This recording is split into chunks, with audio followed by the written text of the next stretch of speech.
The U.S. media have been getting worked up about the presence of a Russian photographer at the first meeting between Foreign Minister Sergei Lavrov and the American president.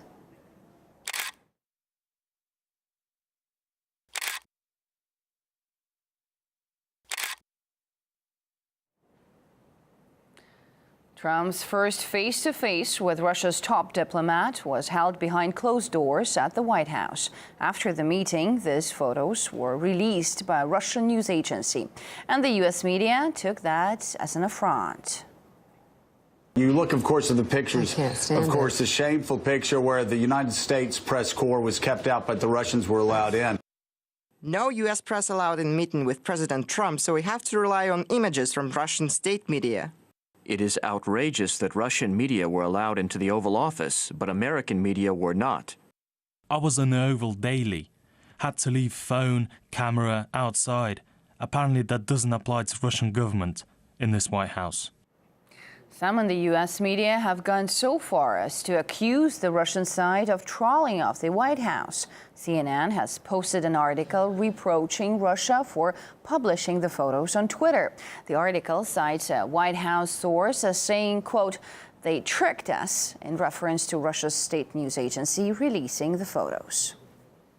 Well, there were no official complaints from the White House, though, with Trump's spokesperson saying that each side had one personal photographer and nothing was out of the ordinary.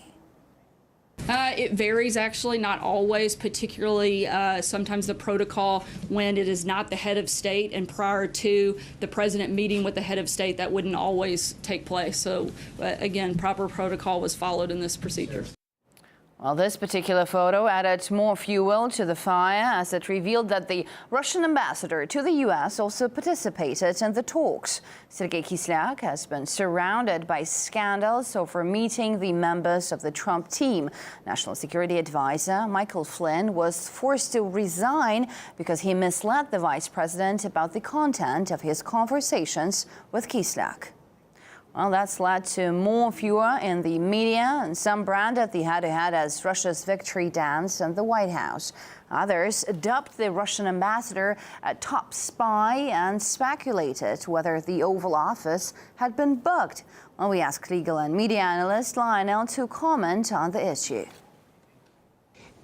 This is the best thing to happen, because there's going to come a point, and I think we've hit it now, where Americans and the American media are not going to be able to hear the word Russia anymore without just toning it out. We have hit Russia fatigue. We have been habituated to this name, this concept. It's everywhere. And what we're also being conditioned to, which is more important, is no evidence of any wrongdoing, but loads of suspicion.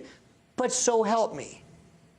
If there weren't pictures taken, if there wasn't a photographer from any news agency, now that would have been something. Imagine that. No photographers. But instead, we've got a photographer or two, but we're arguing, help me out with this, on who the photographer was and with whom the photographer works. But we're looking at the picture that the photographer took. Now, this makes no sense to me whatsoever.